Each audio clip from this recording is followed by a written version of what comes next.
Nüsse, Schokotropfen und, oh, eine zarte Müsli-Mischung.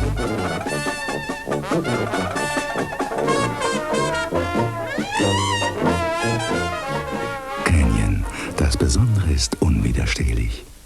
Hat man das Pulver wirklich neu erfunden? Und ob? Hätte nie gedacht, dass man mit so wenig so viel erreichen kann. Unglaublich. Allein meine Tennissocken. Früher habe ich dieses rote Zeug kaum rausgekriegt, aber jetzt? Irre. Alles sowas von sauber, mit so wenig Pulver. Ja toll, der Max kann kleckern, wie er will. Jetzt kriege ich endlich wieder alles auf die Reihe. Ja, nichts verklebt mehr. Super, dieses kleine Ökosäckchen. Ja, einfach klasse. Keine Vorwäsche, weil es gleich direkt in der Wäsche wirkt. Ja, also ich bin richtig froh drüber, dass ich jetzt umweltbewusst und richtig sauber waschen kann. Das neue Ariel Ultra. Erstaunlich klein, erstaunlich rein.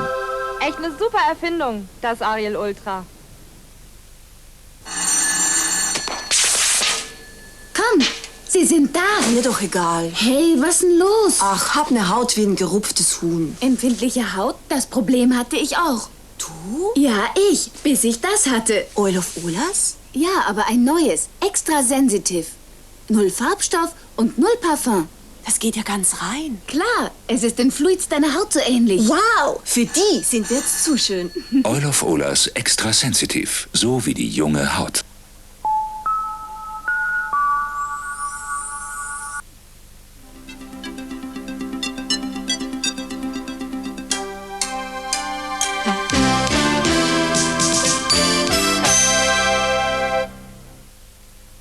Ich begrüße Sie zu den Spätnachrichten, meine Damen und Herren.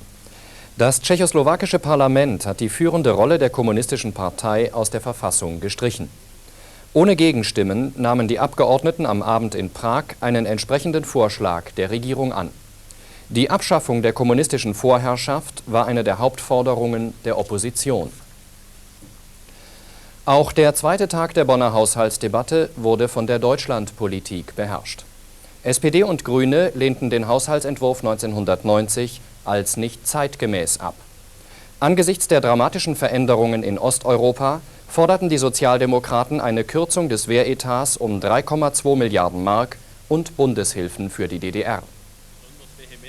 Der Teufel steckt im Detail. Gestern noch erntete Bundeskanzler Helmut Kohl für sein deutschlandpolitisches Konzept breite Zustimmung, auch von der SPD-Fraktion. Doch über die finanziellen Auswirkungen seines 10-Punkte-Programms auf den Bundeshaushalt scheiden sich heute schon wieder die Geister.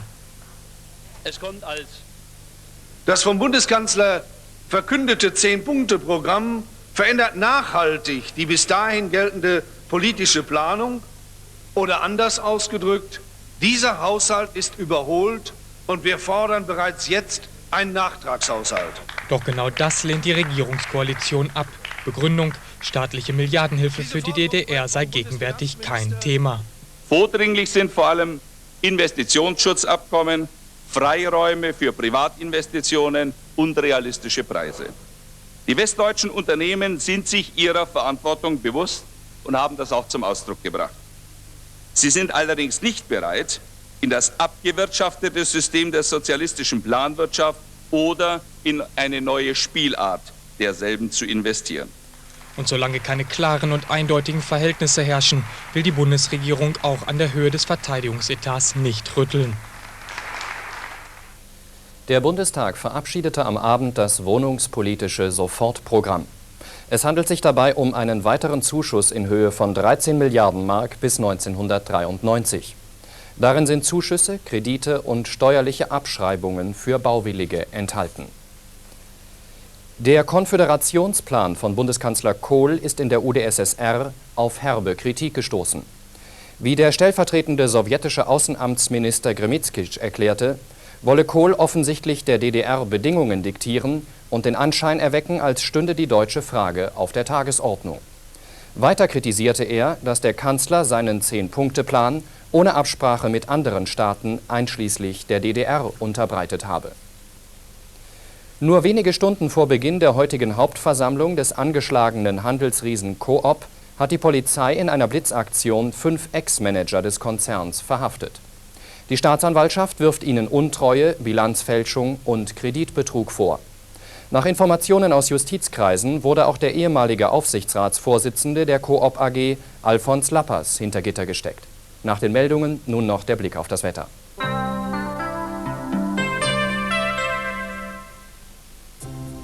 Der Satellitenfilm zeigt Mitteleuropa wolkenlos. Ein Hochdruckgebiet, das sich von den britischen Inseln bis nach Polen erstreckt, bestimmt in den nächsten Tagen unser Wetter. Heute wechseln sich im Norden Wolken und Sonne ab. Im übrigen Bundesgebiet anfangs noch neblig trüb. Später lacht auch hier die Sonne. In der Nacht Tiefstwerte zwischen -3 Grad im Norden und -10 Grad im Süden. Am Tage klettert das Quecksilber auf 1 bis 6 Grad. Und die weiteren Aussichten teils heiter, teils neblig trüb und kalt. Das waren Spätnachrichten mit Martin Rutenberg. Damit verabschiede ich mich und sage gute Nacht.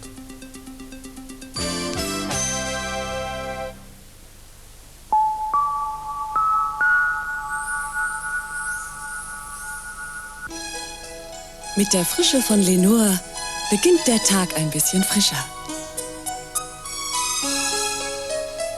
Mein Sohn, ich weiß schon, wie ich den munter kriege.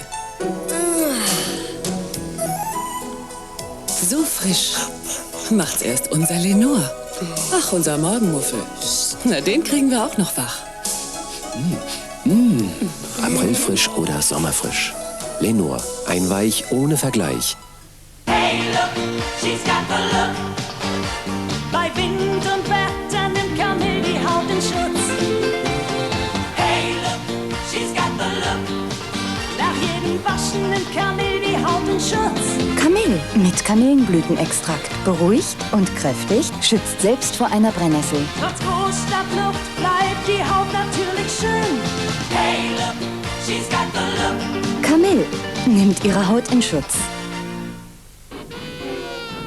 Wenn Sie sich nicht richtig wohlfühlen in Ihrer Haut, dann liegt es oft daran, dass Sie Wolle oder feine Sachen falsch gewaschen haben. Das Ergebnis: Faserspliss. Deshalb gibt's das neue Sanso. Es pflegt nicht nur Wolle, sondern jetzt auch die feinen Sachen. Sein Pflegebalsam schützt jede Faser vor Faserspliss.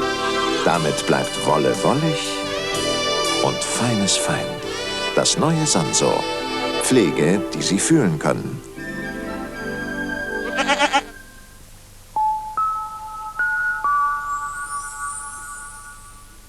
Meine Damen und Herren, zum Abschluss unseres Programms bieten die Unbestechlichen wieder Krimispannung mit historischem Touch, heute in der Episode Der Wirtschaftsstratege.